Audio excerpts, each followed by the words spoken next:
Yes, that is right, guys. The Ford Ranger, the car that we've had since the start of this channel, we've broken it. We've had to get ourselves a new car. We're going to tell you how we broke it, what you can do to not break yours, and why I think this is still a great option for touring around with a caravan.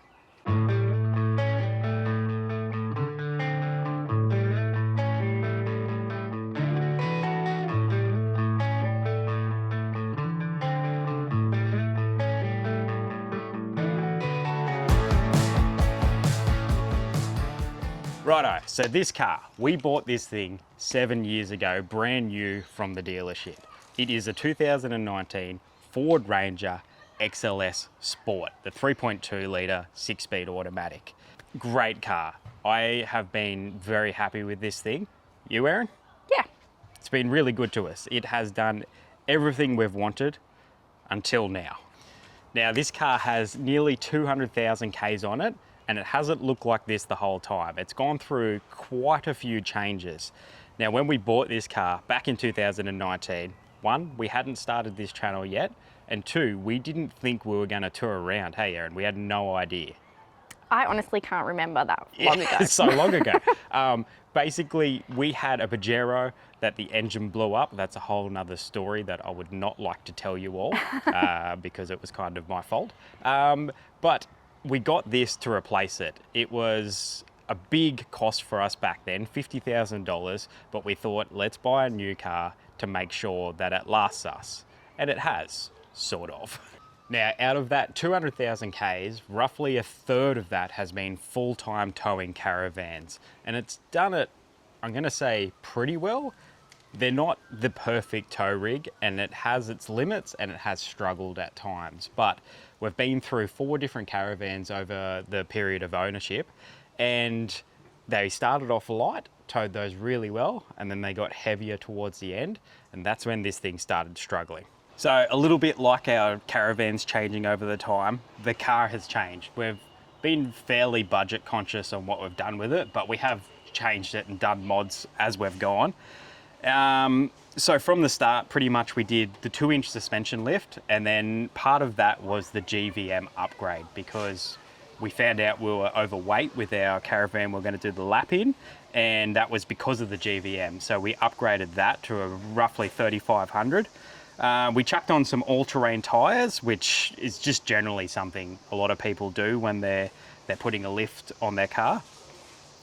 We banged on some towing mirrors to be legal to tow, and added a bull bar and UHF. So they're all just sort of like most people when they buy a car to tour around will do most of those mods. And then we added a snorkel as well because we knew we were going to be doing some water crossings, and that's just, I don't know, peace of mind. You might not need it, but if you've got it, you're going to feel comfortable. We also did a catch can and a secondary fuel filter. Once again, they're just things when you're going remote, they're sort of recommended. So we did that just, once again, peace of mind. We knew if we're out in the middle of nowhere, we're going to be pretty safe. So our first canopy setup was not this. We had the ARB plastic canopy that was on top of the tub. That was a decent setup, but it was a little bit tricky to work in and around, would you say, Erin? Yeah, definitely. Hard to get things out of. Yeah, anyone who's had one of those canopies knows that they're not as practical as one of these. So then when we got back from our lap, we decided we wanted an actual aluminium tray and canopy. We didn't have the money to get one of the flash new ones. This was post-COVID, so prices had gone right up for things like that. So we bought this on Facebook Marketplace. We've had it for years now, and it's been fantastic. I love it. Like, it's not the flashiest looking tray and canopy, but it does the same things, and yeah, I'm stoked with it. I love getting the Marketplace buy. And then we obviously did the dual battery fit out, chucked a fridge in. I mean, we've had fridges in it since the start, but they're really the things that we did to this car. Nothing else has been changed. It's standard other than that. Oh, a throttle controller, we put that in, which made a nice difference as well, because these things, they are quite laggy standard, especially when you've got a van on, so that just helped with that. So on the secondhand market, you can find these things pretty much fitted out like this already. So you don't have to go spend extra money. You could go buy a secondhand model like this, pretty much set up the same because someone's already used it like we did to tow. So I'll go through the things that have gone wrong with it since we bought it. Now, before we even started the channel, it dropped the turbo actuator rod. Don't even know what that is, but they can't replace that on its own. They have to replace the whole turbo. So it was about 20,000 Ks into ownership, got a brand new turbo on it. All good, under warranty, not a stress. Problem is when they installed that new turbo, they installed it incorrectly and the flange or the gasket started leaking. So we had a leaking turbo, went back to the Ford dealership and they said, we're gonna have to replace the whole turbo again. So this car is technically onto its third turbo. But that's all good, it all got replaced under warranty, no dramas. Then after that, it had a leak between the transfer case and the gearbox. So once again, just another gasket had failed and they did fix that up.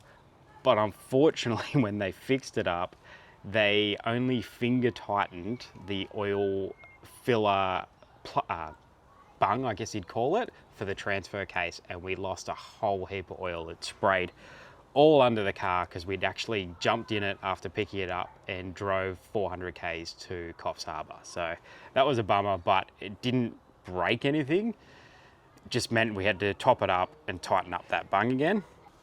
And then we get to what's broken now, and that is the gearbox, essentially. Now, when I say it's broken, but it's still running. It still drives. What happens is when we tow the caravan with this thing, we drive it in manual mode to keep it out of going into 6th gear. And when we go to shift from fifth to 4th going uphill, it now bangs into gear pretty hard, eh, Erin? Like, so noticeable. It was doing really well, and now it's just smacking into 4th as we tow up hills. And you got to knock it back a gear because this just doesn't have enough power. If we were going up here in hills in 5th, we'd end up running out of puff. Now, I believe the reason that is happening is because our transmission has been too hot too many times while we've been towing. Like I said, these gearboxes are known for it. We did do what we thought we needed to do. We put an external transmission cooler on it when we got back from our lap around the country because we had been hot a few times. But what I didn't do was I didn't replace the thermal bypass in the transmission. Now that's pretty much, it's like a thermostat. Once it gets to a certain temperature, it then opens up and it lets the oil circulate around our now installed external cooler. But when they fail shut. And that's exactly what happened to ours. Once I went and figured that out and replaced it recently, I realized it failed shut. So pretty much our transmission cooler was not doing any cooling the whole time, unfortunately. So what it seems has happened is it's been too hot too many times. It's damaged internal parts of the transmission, and now it's just struggling. So without the van on it, it drives absolutely fine. No problems at all. Around town, even on the highway, it's perfect. Not a trouble at all. So we're gonna keep this car and I'm gonna use it for work now, and it should be absolutely fine. Hopefully it doesn't do any more damage to the gearbox and we can keep using this thing. It's gonna last us a whole lot longer, but it means we're not towing with it anymore. All right, now here's why I still think these cars are a great option for you to buy currently in 2026 as a tow vehicle. And it's pretty much because of the value of them. You can get them for anywhere from 20 to 35, still pushing up a little bit higher for the later generations of this PX variation. For that price, you get a very modern car with all the mod cons that you pretty much want. No, they're not as good as what's coming out now, which is pretty damn flash, but it's got everything you need. So for its time, this interior was very modern and it was almost one of the best interiors, wouldn't you say, Erin? Yeah, definitely. We looked at a couple of different like 4-wheel drives and we felt like this one was the nicer feeling of them. Yeah, it is a very nice interior. It still holds up today. So you've got your Apple CarPlay and everything there, and it's just super comfy. Everything's lasted pretty well. Honestly, when we were looking at the new car, some of the ones that we got in, I still would prefer this over some of the new four-wheel drives that we've seen. Pretty much the only thing that's gone wrong inside is scratching of those handles that you're holding onto. That one's good. That's the only good one. All the other ones... they lose a lot of paint, yeah. But apart from that, it's been a really good car to travel in, super comfortable. It's been great. And in my opinion, I'm absolutely no mechanic, but as long as you do the external cooler with the thermal bypass on the transmission, and then even look at doing some things with your EGR, which is another main problem that these cars have, you should be good. Like, they sold so many of these cars, so there's plenty of parts out there. There's plenty of mechanics who know how to work on them, because that's a bit of a joke where they say, you know, ranges are in all the time.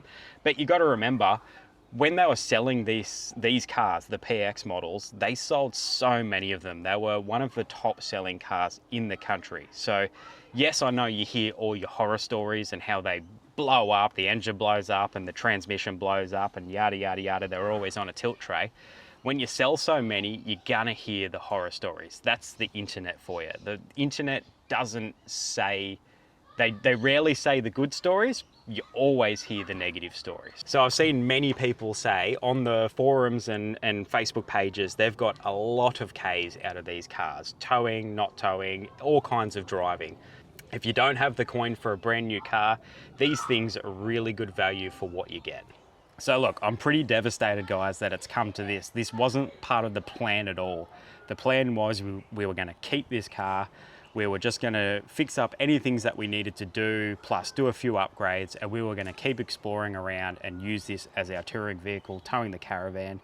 But we just know we can't do it. Yes, we could go replace the gearbox or get the gearbox rebuilt, but it's expensive, and I just didn't want to pour that kind of money into a car with 200,000 Ks on it and then potentially have to do more work to it. So look, we bit the bullet, we've bought a new car, we're super happy with it. It's got a higher towing capacity than this thing, a higher GCM. And look, at the end of the day, I'm stoked. Erin? Stoked. I love it. I've been driving it all morning and I love it. She loves the new car. I'm gonna even say more than me, which says a lot, because I'm a car guy. So guys, that's the Ranger. She's been a great vehicle. We're sad to see her retired. She's not going anywhere. If we need to use it as a beater now, well, this is our beater, isn't it? This is our bush basher now. This is the farm truck now. But once again, hey, let us know what you think we bought as a replacement. I've told a few people out and about, even at Camp for a Cure, that we're getting a new car.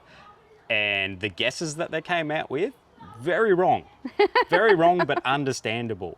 I will say one thing, we were budget conscious with getting the new one, hey? Yes, we were. All right, so leave it in the comments. What do you think we got to replace the Ford Ranger? And if you're looking for a tow vehicle and you don't want to spend a heap of money, these things with a few mods are fantastic. So guys, make sure you tune in next Sunday. We're going to let you know what car we bought and we'll run you through it. Thank you guys. Thanks for watching. Make sure you like and subscribe. We'll see you next week.